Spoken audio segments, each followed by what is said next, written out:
This is the After the Show show, Madison. Awesome. This is our computer, internet kind of show where we don't have any rules. Oh, fabulous. But you strike me as somebody who follows the rules. Only when I need to. Only when okay. In full disclosure, right? Right. So you are the first-time winner from Idaho of the Junior Miss pageant, which has been renamed now to Distinguished Young Woman. And you haven't even been home to Idaho yet. No, I haven't. I've been away for about 3 weeks. I came straight from Mobile, Alabama to New York City, and you know, I love it here. There's a great energy, and it's been really fun doing a lot of new things, but I do miss the relaxed, and I live on the lake in Idaho, so I'm excited to go back for some nice family 4th of July celebrations. I would imagine when you were down in Mobile, could you feel the effects of the Gulf spill? Were people mobilizing to do something about it? Definitely. I mean, it was in the paper. It was all over every single day. Well, you know, we were able to go to Dauphin Island, this place in Mobile, Alabama. It was just beautiful. The oil hadn't come up to the shore yet, and it was so nice. And there were people from the community there, and they're swimming, these little girls, and they said, oh, you know, I'm sad. This is probably the last time I'm going to be able to swim here for maybe how many years, they don't know. And it's a lifetime. It's tragic, yeah, you know. Somebody else who's involved in the whole thing is John Tesh. John, come on over and join us on the curvy couch for the After the Show. Thank you so much. John, meet Madison. Hi, nice to meet you. John Tesh. I love perfect women. I married one. Now, you're adopting fishermen. We are. Not actual fishermen. Well, yeah. But you're not actually adopting them. We're not coming to our house, no. Right. But You're giving them money, which we is are. great. Yeah. We did this thing with the radio show where we're just accepting donations on the website and getting Uncle Vinny, my wife's Vinny Selecchia, my wife's brother, who's a wonderful, crazy guy, and he's traveling in a Winnebago from door to door and just handing out money and paying off mortgages. You know, it made me think of that when I heard that you had handed out $30,000. We did this story, I believe it was yesterday, that folks who are getting the money from BP, that the IRS is close behind. Oh, no. Yeah, so the minute that they give them, let's say they give them $5,000. Yeah. Then 2,000 of that's going back to the government. So there's something wrong about that. But when Uncle Vinny's handed it out, the IRS isn't following him, right? Well, no. Well, they may be. I don't know. Oh, sorry, Uncle Vinny. For other reasons. No, I'm just kidding. Being followed by the feds, but not necessarily the IRS. Not for this. Not for this. No. Good thing Connie changed her name a little bit. Exactly. Yeah. Just took the H and the I out. Yeah. You know, and we're so. I mean, you kid, but we're so old. Sorry, I'm so old. I'm thinking, how did we get this one wrong too? How did we get this wrong? Why didn't we call up all our friends and I don't know, Kevin Costner and everybody in Sweden and France and Finland and just we did. I know, but why weren't they there 10 days afterwards? Is that long a trip or? No, because I believe that the government refused to relinquish the Jones Act, which would mean that foreign aid could come in. Right. Relinquish all acts and let's just clean up the oil. You know? No kidding. Well, let's stop the gusher first and foremost. Yeah. I just don't get it. And thank goodness we have that oil spill cam. Can you imagine if we didn't have that picture coming out? Well, yeah. I mean, what would the reports be then? We say, oh, everything's fine. Estimates. Yeah. Not to worry. It is kind of crazy, though, that and that is the actual image on the bottom of the Gulf. It is pretty amazing, though, that the technology is such where they're using the stuff they used to use 40 years ago to contain these things today. Yeah. You know, we got the brightest minds in the world. We're now, I think the latest relief well is 16,000 feet down. And you're telling me the best we can do is put an upside-down funnel on that thing and hope that it floats to the top? That's it? Yeah. And of course, I don't understand all this technology. But the thing that just gets me, and this is, you know, when you do a radio show every day for 5 hours, people calling up, what's going, how come, and not calling and asking for help right away, it just really bothers all of us, I think. Steve, did you know that Madison loves Fox News?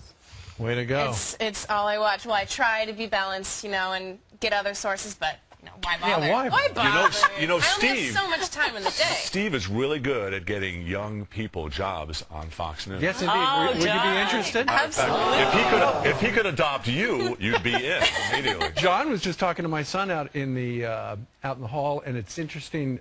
John asked him for lunch money, and I think that is so. Yeah. It's really. You've got food you're pushing now. Why would you need Peter's lunch money, John? Well, I just love that. I love the fact that like I met somebody in your family who could easily kick your cheese. I mean, could so easily. So easily. How did you discipline him? I didn't have to. Oh gosh. He did okay. You know. He read your book. Well, maybe what you should be doing is setting up Madison with him. Whoa. This is moving very quickly. And Idaho is a great place to have in-laws. I have in-laws in Idaho. Oh, is that right? I do. I didn't hear what you just said, but because one of the producers was telling me to tell a story about Peter and a steak knife. What? He tried to kill you with a steak knife? No. It's close, though. Peter's been a very good boy, but a couple of years ago, he woke up at the door, and this guy in a T-shirt says, yeah, I'm here to fix your internet. And Peter just woken up, and nobody's at home, and he goes, oh, okay, come on in. And he's thinking the guy looks sketchy. He's dressed like you, John Tesh. He's just in a T-shirt, a beat-up cheap Really T-shirt like you. Yeah. And so he goes, oh, okay. And he takes him into a room, and he goes over there. He goes, the internet is right over there. And so the guy goes, he's kind of casing the joint. And Peter's positive that he's going to hit him over the head with like a blunt object, like they do in the movies. So Peter goes, I'll be right back. I got to go get something in the kitchen. He goes in the kitchen and gets a steak knife, right? And then he's wearing a North Face jacket, and he puts the steak knife. He's like, you widen out just a little bit. He's got the steak knife right here. So he's just behind the guy as the guy is in our computer room, and the guy is, he looks like he's about to steal the computer because he disconnects all the stuff. Oh, gosh. And we're thinking, oh. So anyway, he's ready if the guy comes at him. And then the guy turns around suddenly and goes, okay, it's fixed. It was the guy from Verizon. He came to our house, and the reason he came to our house with the T-shirt on was because he was at a nearby baseball game, and he'd heard that a customer needed some assistance, so he came to assist us reconnect our internet, and thankfully my son did not actually fillet the Verizon guy. Always be That's prepared. interesting, because shortly after that, there was some law or something where you always have to have a badge on if you come from a company, or not a law, but they were required. Sure, they should be able to provide identification. You know, we did a story recently on the show about great story about plumbers, and the fact that apparently a lot of plumbers don't shower. And so now they also wear hip Yes, huggers. they do. But now there are a lot of ads out there that are going into that sort of brand, saying, you know, we'll send you a plumber and he won't smell. And it's a whole. Have you heard these? Have you heard it? It's a whole jingle. You know, send a plumber that he won't smell. Me plumbers. You know. Oh if you don't like it, you can go to hell. Yeah, so they must be just throwing carpet fresh on these guys or something. Enjoy. How about send a plumber with a belt?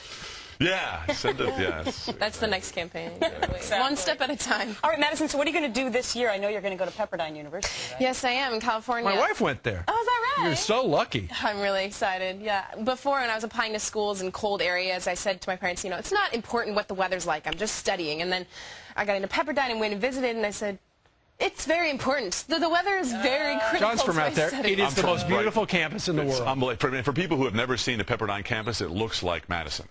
Right? Am I right? Yes. It's Baywatch Tech. Exactly. That's right. Exactly. Beach. Yeah, it's beautiful, and it's. What are you going to be studying there? Music. Doesn't matter. Oh, awesome.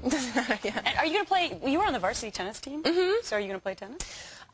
If I have the opportunity to, certainly intramurals, but I'll have a pretty booked schedule this next year. Who knows after that, though? I love tennis. It's a good Here's live a sport. piece of trivia about you, that your parents liked the movie Splash, and so they named you after Madison. That's right. They had never known a single person named Madison, and they were watching the movie, you know, good old 80s flick, 90s flick, and Nice. Doesn't that make us all feel really old? Okay. Really, back in the day, Yeah. you know. It's in black and white. And Daryl Hannah saw Madison Avenue, and she wanted that to be her name. So we thought, Yeah. Those were the Madison is right now is the #1 name for girls. Yeah, I saw Jacob is the #1 name for boys. naturally. Twilight and all Yeah, that yeah. stuff. You were so Max is the #1 name for dogs. Max. Lucy's the second. I'm glad to know it beat out Gretchen, because there were about 5 schnauzers that lived in my neighborhood growing up. And when we would hear, Gretchen, Gretchen, and my best friend's name was Molly, Molly, we'd see a bunch of Labradors and a bunch of schnauzers running down the street. It wasn't our parents calling for us. Yes.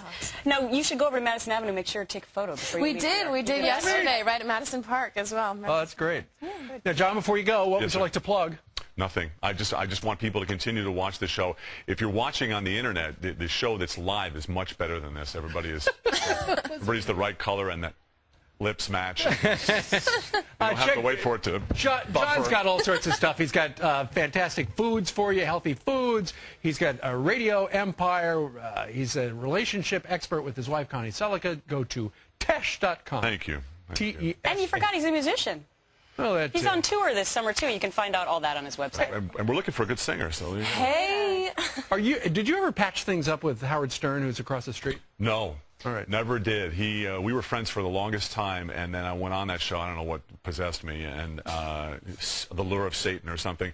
And he just went after my wife really badly. I mean, just like disgusting badly. That's kind of his MO. Yeah. He went after you too, though. He did. Oh yeah, yeah. But it's okay if he goes after me. But you liked it when he called you the blonde Frankenstein? Yeah, because I did the Macy's parade about 6 months after that, and there was like a lull between 7th Avenue and something as the float sort of turned this way, and there was one guy there who'd obviously been up a lot, and he went, "Hey, Blonde Frankenstein!" That's my new name. That's cool. Oh my gosh. And let's be honest, it's not too far from the truth. You are blonde and you're tall. I'm tall, yeah. You were not manufactured in a lab, to the best of our knowledge. And I mean you no harm. I mean you no harm. Well, continued success, John, and have a great year. Thank Great you to meet so Madison. much. Thank you. Madison, if you need a home-cooked meal, my wife is a great cook, so we're not far from you. Fantastic. Oh, that's so nice. All right, we're going to take a little hiatus for a couple days, Steve, right? See you Tuesday. We'll be I'll hungover. see you Wednesday. Bye-bye.